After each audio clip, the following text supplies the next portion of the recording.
The following program contains graphic material, including offensive language. Viewer discretion is advised.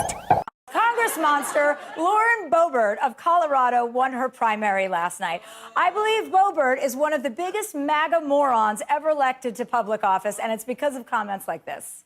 The church is supposed to direct the government. The government is not supposed to direct the church. That is not how our founding fathers intended it. And I'm tired of this separation of church and state junk that's not in the Constitution. It was in a stinking letter, and it means nothing like what they say it does. Okay, well, let's think about that, you dumb bitch.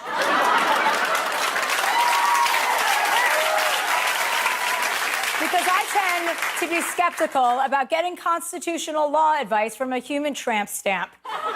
They frequently tend to skip right to the Second Amendment. And if you bother to read the First Amendment, the very first words are, Congress shall make no law respecting an establishment of religion. So it seems pretty clear that the government wants nothing to do with religion. Secondly, if you're so keen on what the founding fathers thought, one thing they definitely thought is that women should shut the up in public and not vote and not be elected to Congress. Your buddy Thomas Jefferson wrote, governments are instituted among men. So unless you have the founding fathers don't care what you have to say. But Lauren, I don't think you do have do you? I know your husband does, because he allegedly showed it to some young ladies in a bowling alley, just like Jesus wanted.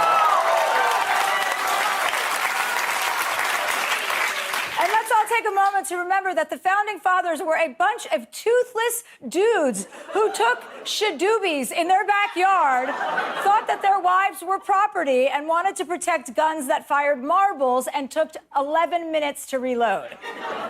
And since we're paraphrasing Jefferson's letters, he said, nothing is so disgusting as a woman who isn't clean. Google it. And while you're there, Google Lauren Boebert diarrhea. And you will learn that this dumbass owned a restaurant that served uncooked pork sliders at a rodeo, which gave dozens of people diarrhea. That's how Lauren forces people to pray. They cry out, please, God, stop me from making explosive diarrhea poo-poo in this rodeo porta potty. Are you ready?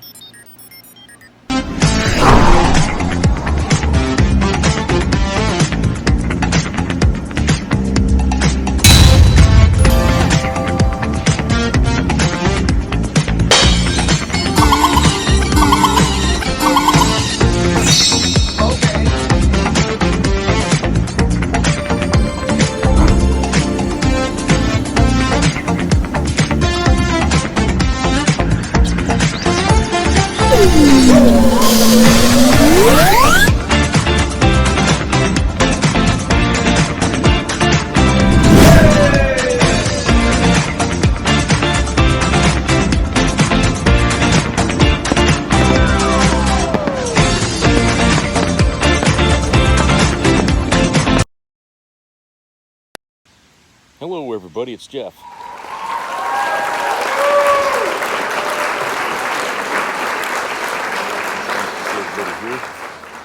So, this here is my first video with my new title here for my show, which is Ordinary Talk Phase 2. So, now I'm going to have to explain why I added the Phase 2 in there, okay? It's something I was thinking about doing for a while, but I just kept procrastinating, okay? And the reason why I, was procrastinating is because, it takes a lot of effort there to build a whole new intro, okay, into these things, okay? That's why I've kept this one I've had for so long, the one I had before. But I felt like, I do it now or just not do it at all. And so I figured I ought to do it. And so for the main reason is that lately, since Biden became president, it felt like things were changing, okay, a lot. People had a sense of relief that they, got rid of a burden on their backs. which was the shame of the Trump administration. And they felt that now there was a hope that returned to America, where they were certain that things could change for the better. And at that time, I think, you see, because I think if I go back enough, I think you'll find that I started the Ordinary Talk during the Trump administration anyway. So when Biden became president, it was at that point when I was thinking about maybe changing the form, not the format, but basically the look of the show. Okay. But I said, no, it's just too much work, and then I got to change everything else. And then, of course, I got a new cat, and as you could tell, I mean, in each of the intros, I had to put in guest starring Smokey, okay, and I had to keep putting it in, and every time I was doing the intro, I had to go back and edit that back in there. I couldn't just save it that way, because it was just too much to try to get that in there right. So when I did this new intro, I decided to just put that in permanent by putting Smokey as also starring. Okay, so it felt more appropriate that way.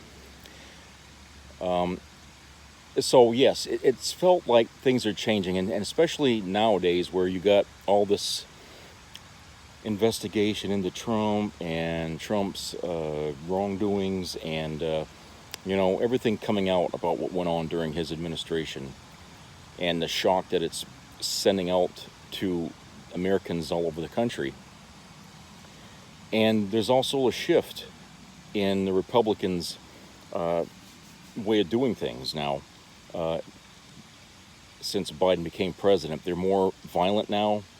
They're less political. They're more, how can I say it?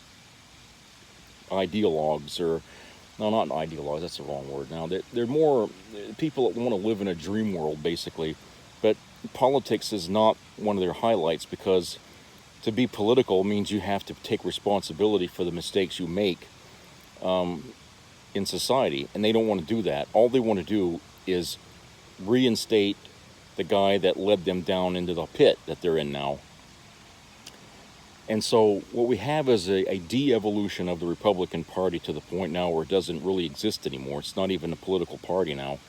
And the dinosaurs that still run it, like Mitch McConnell, their time is coming to an end, okay?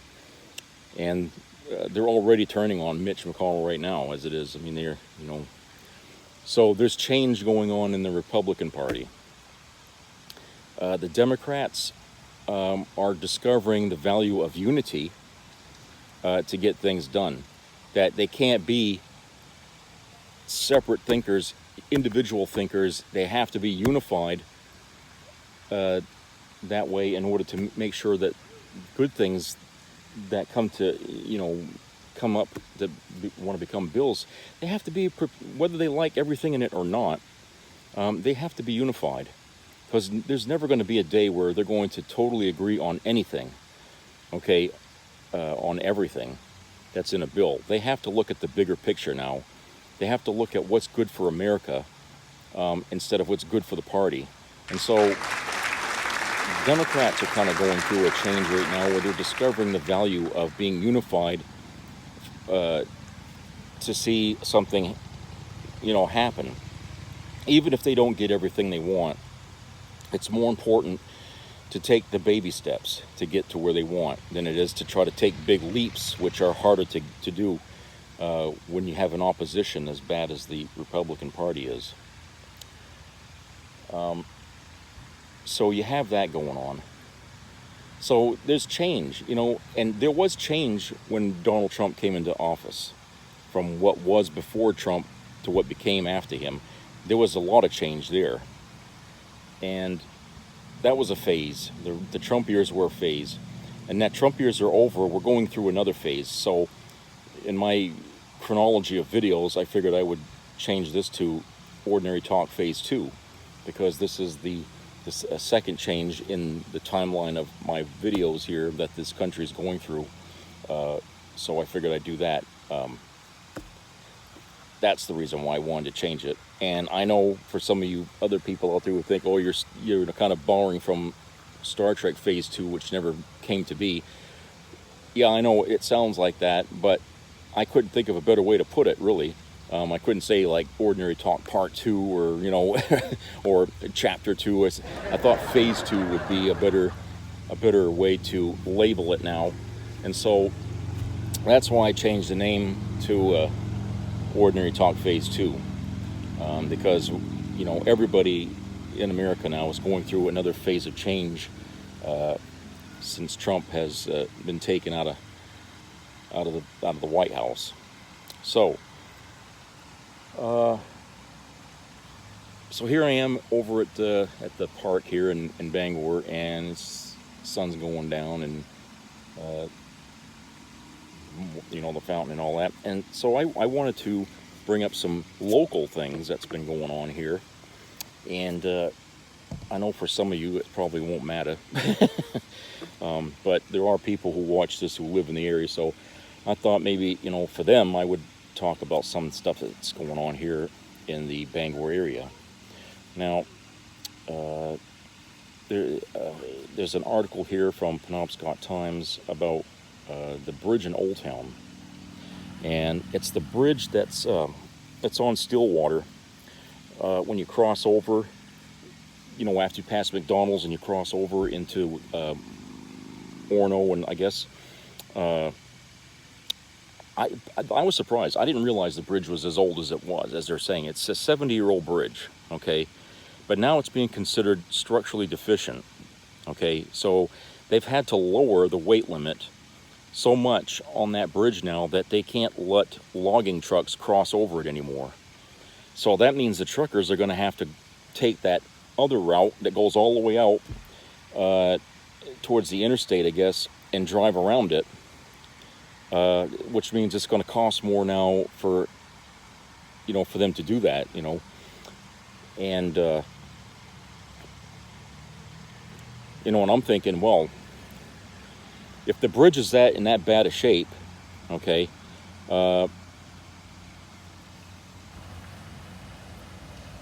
you know, is it safe for the rest of us to drive over it? I mean, you know, the traffic gets heavy over there when people come home from work. I mean, there's a line all the way from the interstate, all the way up towards that bridge, the Llewellyn G. Estes Memorial Bridge, that's what they call it. There's a line of cars all the way going into Old Town, and a line of cars coming all the way out of Old Town at a certain time of the day, like 5:30, 6 o'clock. And everybody knows to, you know, do all their stuff before that, you know, because otherwise they're going to get caught in the traffic, and it's terrible. The Stillwater has gotten so busy over the last 10 years, and I'm not sure if it's because of more people moving up here. I don't know what it is, or maybe it's just more people in the state moving into closer to the cities. I don't know. But the fact is, we got a way lot more traffic in this area than we used to have. And so that bridge is now inefficient to handle the load. And if it can't handle, you know, a logging truck going over that thing, I mean, what's the safety factor about all these people driving pickups and stuff and sitting on that bridge, that 70-year-old bridge during rush hour? They plan on replacing it at some point. I don't know when, but when they do, that is going to be a nightmare, because there's only one other way to get across that river, you know, and that's to go all the way out towards LaBrie's Bakery, all the way out towards that interstate ramp, and then go all the way down the interstate. You're adding more miles onto your trip. That's the only other way, because that's the only bridge, unless you want to drive into Orono, okay, and cross there, but then you got to cross back over to get, you know. So yeah, that bridge is a main artery. That's the problem here. And they, you know, my father said that they should have replaced that bridge a long time ago, and that was back before he passed away, which was in the early 2000s. He knew then, because of the level of traffic. he says that bridge has got to be wider now, because what happens is it bottlenecks. You know, everybody's driving on Stillwater, and then the road narrows, and then you cross the bridge, and then the road widens. So you got a bottleneck problem there with that bridge as well. So, you know, he was saying then they got to get rid of that bridge, because at some point, you know, the traffic is going to be so ridiculous that that bottleneck of a bridge they got there is going to be too old, too out of date for what's going on in Old Town Orono area. So they're going to be replacing that, but I don't know in this article when that's going to happen. Anyway, the Maine Department of Transportation last month, which was July, imposed a 30-ton weight limit on the bridge, which consists of 2 structures that carry Stillwater Avenue across the Stillwater River. The bridge is more than 70 years old and considered structurally deficient. It had been slated for replacement as part of a multi-year $20 million project, but the department rejected all bids for the work in April after they came in at around double the budgeted amount. The bridge's replacement has now been delayed at least until 2024. So money, you know, it's the thing. I mean, these towns in Maine aren't rich, okay? And you know, even you know, the bigger cities like Bangor, they ain't got a lot of money, okay? And when you're talking millions like that, you know, you're losing interest. And at some point, they're going to have to do something about that bridge. If it's that old, okay, they're going to have to replace it. They're going to have to replace that bridge, because it's not going to be sound even for regular vehicles to go across.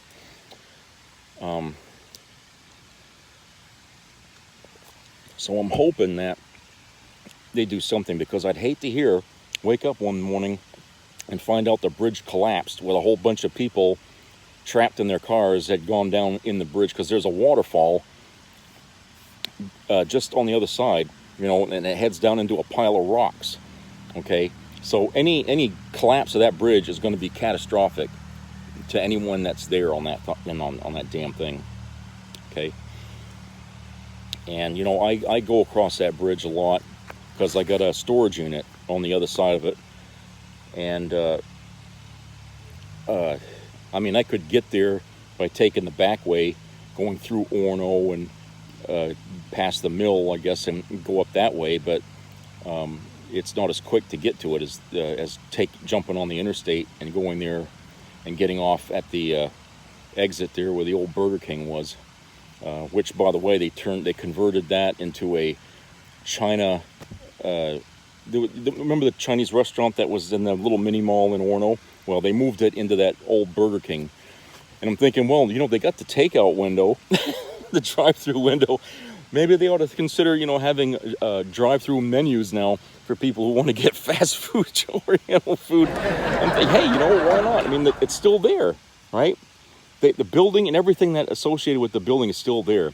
And so, you know, all they had to do when they moved into that abandoned Burger King was to just bring their own decorations in there that they had at the other place, which was way smaller, okay, and just set it up in there. Well, now they got that kitchen, the whole kitchen that was there, they got that, and they got the drive-through window still. So, hey, why don't they just say, you know, now we can do drive-throughs, you know, with this, you know, a box of noodles or whatever, you know, I think people would like that, you know. So, you know, that's the, you know, things change, you know. Sometimes they change weirdly, but sometimes the change is needed, like in the case of that bridge. And they need to do something about that soon, not wait, you know, until somebody says, oh, we can do it for less. You don't want the lowest bidder, you know, working on a project like that. You want somebody who knows what they're doing and is going to put the effort into it, because like I said, that bridge is a main artery into that area, okay? And you can't just ignore it until the problem is so bad that, you know, you just shut the bridge down and nobody can ever use it. Okay, you have to do something about it because, like I said, if they don't, you know, that whole route right there is going to be useless. You know, Stillwater, people will just not drive down that, and there's a lot of businesses sitting on that route. Okay, and people will just simply avoid it altogether and not drive down Stillwater. I mean, you got Governors here, you got McDonald's down there, you got a number of banks up and down that stretch, and you got grocery stores there. Okay. But people aren't going to go down that route. You know, it's just not right. So they need to do something about that, you know, and fix it. All right, let's go to commercial break. Be right back.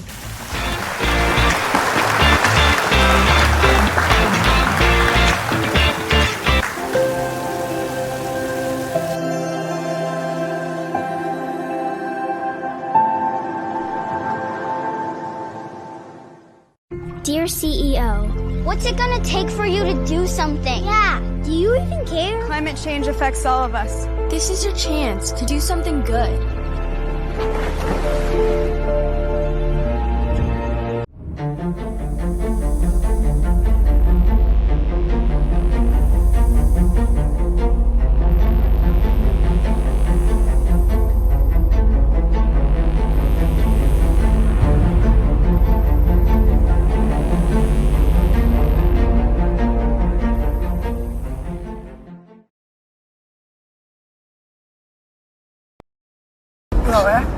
Oj, kolla här.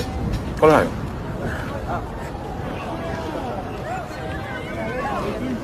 Så var det där en lavin eller?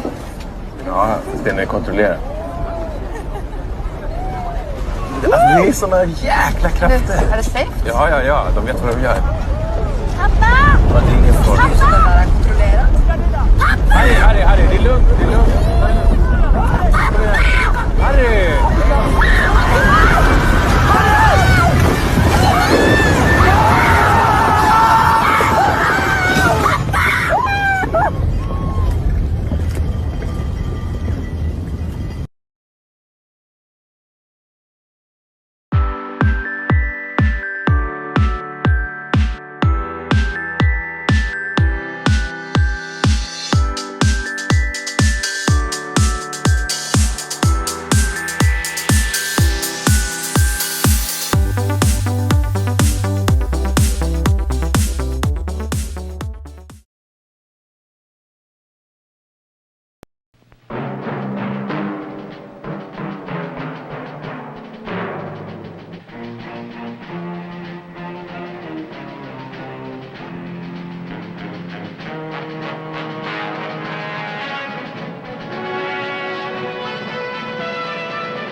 Some people have a deep, abiding respect for the natural beauty that was once this country. And some people don't. People start pollution. People can stop it. Write for Pollution Booklet, Box 1771, Radio City Station, New York.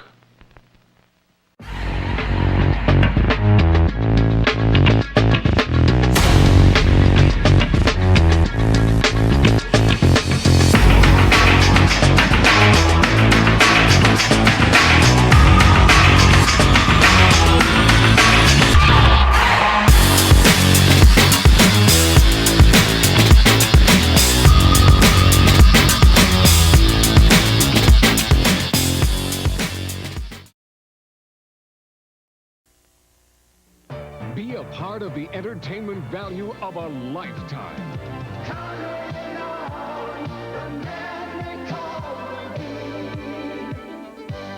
I loved it. It was the best performance I've seen in a lifetime. I loved the show. I liked it very much. He's a very entertaining man. It's well worth the money. Now appearing in Charlottetown, coming to Halifax November 6th to the 18th, and St. John November 20th through the 26th.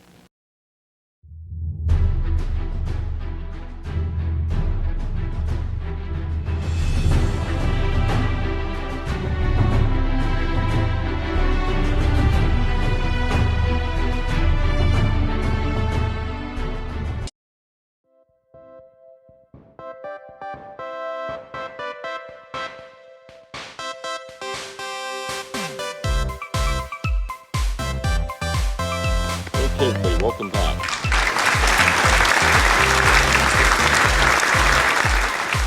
So another issue here that I found in the local paper here is a bunch of fraud cases.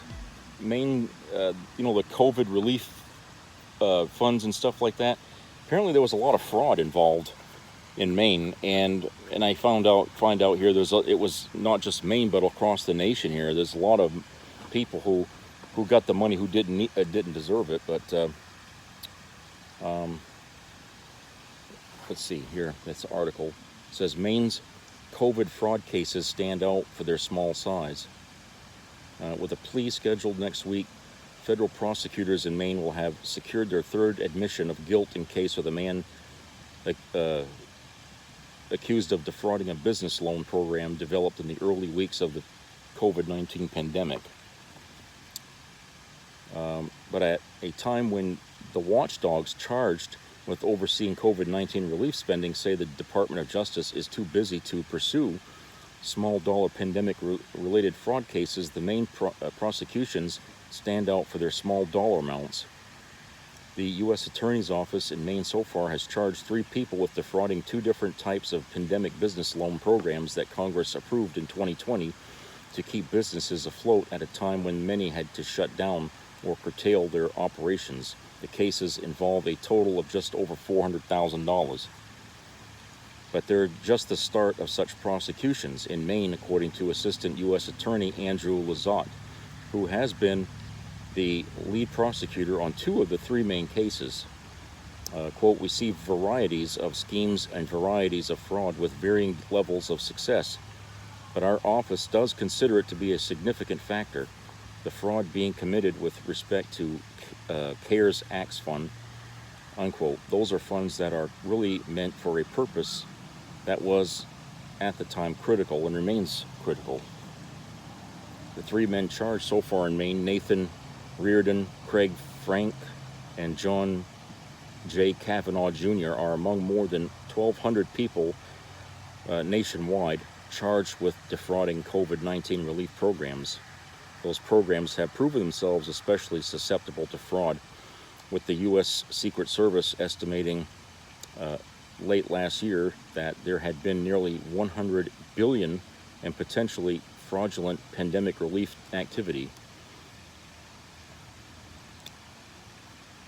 So yeah, there's not a damn thing that this country does to help out people in need that doesn't end up in the wrong hands. You know what I'm saying? Every time somebody tries to do something good and it involves money, you're always going to have people that are going to be out there trying to take, any way they can. But when people start to look deeper into who's getting what, then they start to see there's lies being told and people defrauding the government. And, billions of dollars,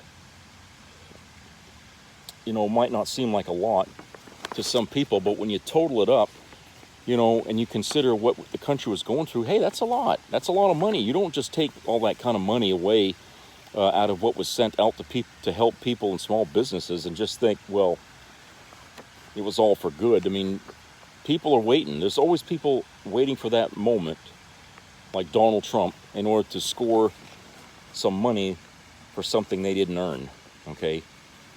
And you got to be always on the watch for that. And I'm glad they're catching these people for doing what they did. It's just sad that, during a critical time in our country, these people felt they could do something like that and get away with it, Okay, so here's another thing. It says, by Christopher Burns, warming Gulf of Maine is making heat waves worse. Maine's back-to-back swelters in recent weeks may be consequence of the warming Gulf of Maine. Derek Schroeder, a meteorologist with the National Weather Service office in Gray, told Maine Public that the warmer surface temperature in the Gulf is a source for humidity. That's contributing not only to hot daytime highs, but also to more frequent nights when temperatures don't fall below 70 degrees, offering Mainers little relief from the swelter. The low temperature didn't drop below 70 degrees for 9 days during the summer in 2020. And so usually what that means is most people are resorting to running their air conditioners at night as opposed to being able to open up the windows instead to cool off the house. And a lot of that can be attributed to the Gulf of Maine sea surface temperatures have actually been running well above normal, said Schroeder. The Gulf of Maine has been warming faster than most of the world's oceans, with 2021 being the hottest year on record for the body of water. A new study published in the journal Communications, Earth and Environment, led by Massachusetts-based Woods Hole Oceanographic Institution, co-written by the University of Maine and funded by the National Science Foundation, found that the past century of warming has reversed nearly 900 years of cooling in the Gulf of Maine. Wow, 900 years. Jesus Christ. Portland saw temperatures rise to 96 degrees on Sunday, surpassing the previous record of 93 degrees that was set in August 7th of 2001, and then later tied in 2018. Bangor saw temperatures rise to 92 degrees on their summer fishing practices years ago. Reardon doesn't target trout in streams even. Oops, sorry, I got reading the wrong part here. Okay. The 8th day so far this year when the mercury surged into the 90s. The Weather Service station in Caribou tied its record high for August 7th when temperatures hit 89 degrees. It was the 28th day so far this year when temperatures rose above 80 degrees in Caribou. In Portland, extreme heat has become more common in recent decades, making the city a veritable heat island. In the previous decade, Portland experienced 32 days of extreme heat, defined as a day with a heat index above 90 degrees, compared with 6 days in the 2000s, 9 in the 1990s, and 3 in the 1980s. That warming trend is likely to continue as the temperatures rise in the Gulf of Maine. Well, that's not good news for people who don't like the heat, like me. But I have to say, I mean, so far this summer, the heat hasn't really been out of control. I mean, I don't think it has. Because there was a summer, like maybe 2 years ago, where at night it was almost in the 90s, okay? And that made for difficult sleeping there. And even with the air conditioner on, I mean, the air conditioner was just working its ass off to keep running, to keep the air cool. But the best I could do was get it to be about 75 or 80 degrees inside the apartment, which is still more warmer than I want it to be. So we haven't had that this year, but that doesn't mean that the temperatures overall in the summer hasn't been on the high end, okay? So yeah, we probably had more warmer days, but not sweltering hot days, okay? And I think like, maybe that's what they're speaking about, is that the overall average of the summer so far has been warmer. But I can't complain about the heat, okay? I can't really complain about it. It's been okay because so far at night, the temperatures have dropped really low for sleeping, which is good. It goes up high in the day, but once the sun's down, the temperatures really go down with it, So I've been glad about that. But it's not a good thing to read about that that the Gulf of Maine is really warming up, because that really affects a lot of things, as far as like the sea life. I mean, what was it 2 years ago? A woman swimming on I think it was Old Orchard Beach somewhere, got attacked by a shark, great white shark. Well, that's kind of unheard of. I mean, that was like the first shark attack that ever happened in Maine. And that's because the waters off of Maine have been warmer now, and the sharks can come further north. From down near Florida and up that way, So we're seeing the fish kind of coming up here that we never used to see before. So yeah, that was a big thing in the news. I remember, everybody was talking about that, because then you never heard about anybody getting bit you know, in the beaches of Maine by a goddamn shark, you know. But now we have to worry about that now because, like I said, the waters are getting warmer, and that invites the sharks to come further up. And it's just it's crazy, you know, how the, you know, when you alter the temperature of things like the water and stuff, or even just the general atmosphere itself. I mean, it affects the ecology on a level that most people don't even really acknowledge until it's on top of them, basically. It's like, you know, the frog in the pot, you know, slowly turning the heat up till it boils to death. That's kind of what human beings are going through right now. The changes are not big. They're noticeable, but they're not big. They're not big leaps, but slowly it's getting worse, and slowly we're starting to record record-breaking storms, record-breaking temperatures, droughts. We're starting to see that now. And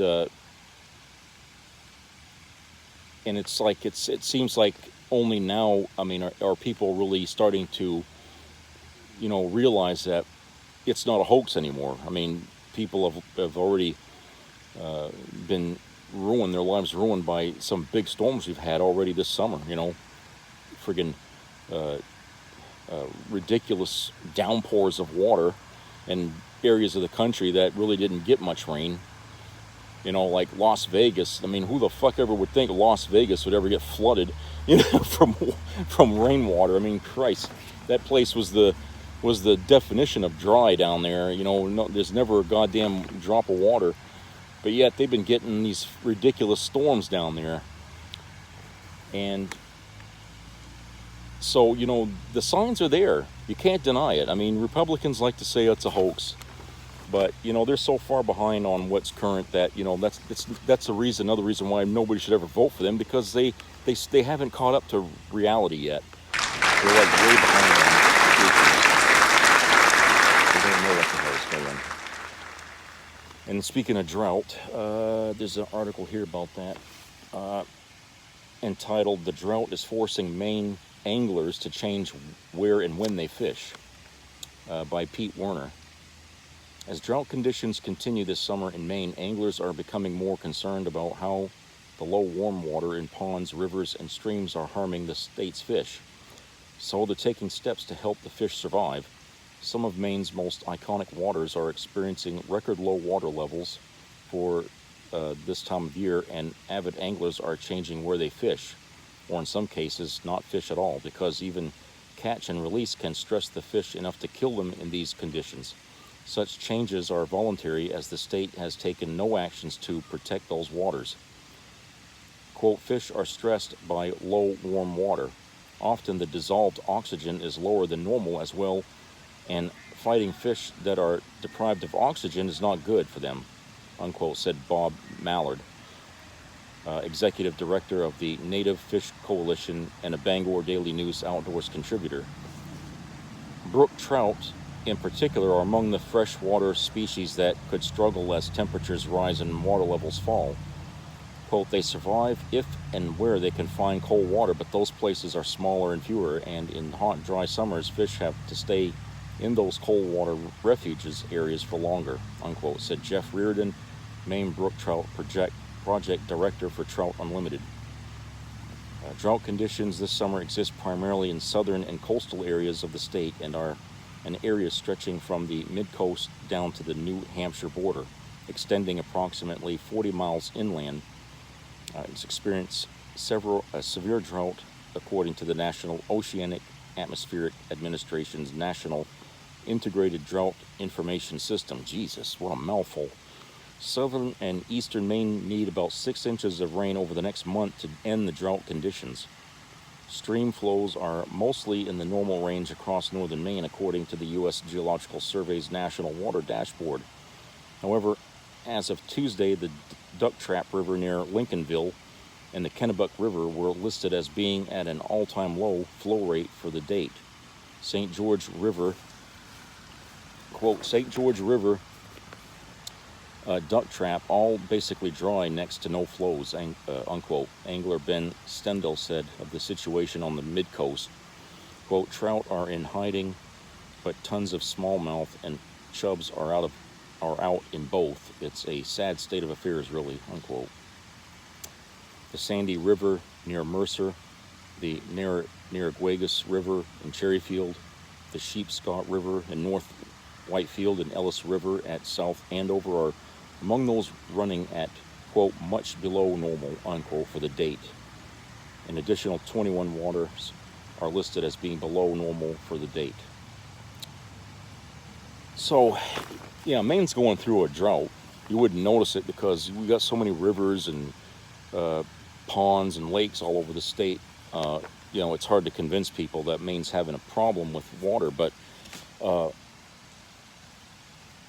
people who do a lot of fishing and live near lakes and rivers and stuff have seen, you know, the levels going down a lot, okay? And so Maine is having a drought, and it's affecting the ecology, like I said, and 6 inches of rain in the next month. I don't know if they're going to get that. You know, I think what's happened is we had a mild winter. We didn't get a whole lot of snow, okay? And it's that melt, that runoff of the snow into the lakes and rivers that Maine depends on, or the rivers depend on, to maintain the water levels during the summer. But we didn't have a whole lot of snow this winter, last winter. So that kept the water levels low. And now with this hotter than normal summer for Maine, that's made it worse. So that right there is an indication that even Maine is experiencing drier conditions and warmer conditions. You know, there's no telling how far that's going to go. I mean, for one thing, Maine will probably end up being like Florida here. You know, the way, which would certainly be quite a change for everything that's living in this state. I mean, I don't know what the hell that's going to do to the fish and all that. But, you know, I'm sure the state would have to put some kind of restriction on where people can fish because of the danger that's going to put on the fish that are in the water, because the stress would kill them anyway. But, you know, it's one of those things, you know, people are going to have to take steps. And we can't be afraid to take those steps because it might alter someone's tradition of doing something at a certain time of the year. These traditions existed at times when things were functioning better in our atmosphere, in our climate. But since man has ruined it, the price has to be paid at some point. And we have to pay it. And people who want to be stubborn about this and, you know, ignore the problem, at some point the problem is going to be knocking at your door if it isn't already, and you're going to have no choice but to finally get woke, as it were. Like the Republicans hate that, but yes, they need to get woke so that way they understand that this isn't fun and games. I mean, this is real, this is happening, and we need to take measures about it. You know, people are going to have to consider moving out of certain areas because they can't get water. Like, hello, California. You people living out there in the desert, in Las Vegas or wherever, you know, there's going to come a time where it's going to get just too, you know, too uncivilized or too difficult. I mean, your conditions on living on the moon would be easier than in some parts of the world right now. But you want to be living someplace where, you know, you have a good chance of surviving, or, you know, where the weather's not going to be bad. So people are going to have to move. There's going to have to be a migration of people moving out of some of these really bad parts of the United States. And if you don't think that's really important, just consider the people living closer to the equator in this world and what it must be like for them. At some point, these people they're going to have to move, or they're just going to cook right where they are. You know, that's the sad reality of the times we're living in now, is that Now we have to begin to pay back what we've taken from our world over the last century, thanks to industrialization. And who can say, you know, how long it's going to take to pay that back? Maybe another 100 years to pay it back. And how long will it take the planet to recover, if it can, from that? Okay, so that's it for today, and I hope everybody has a great rest of the week. Please subscribe, comment, and please register and vote. November is on the way, and try to be nice with each other, and you know, don't you know, spread good vibes around and not bad ones. Okay, we need to smarten up as a country and learn how, you know, treating each other kindly goes a much longer way than treating each other badly, you know. So take care, everybody.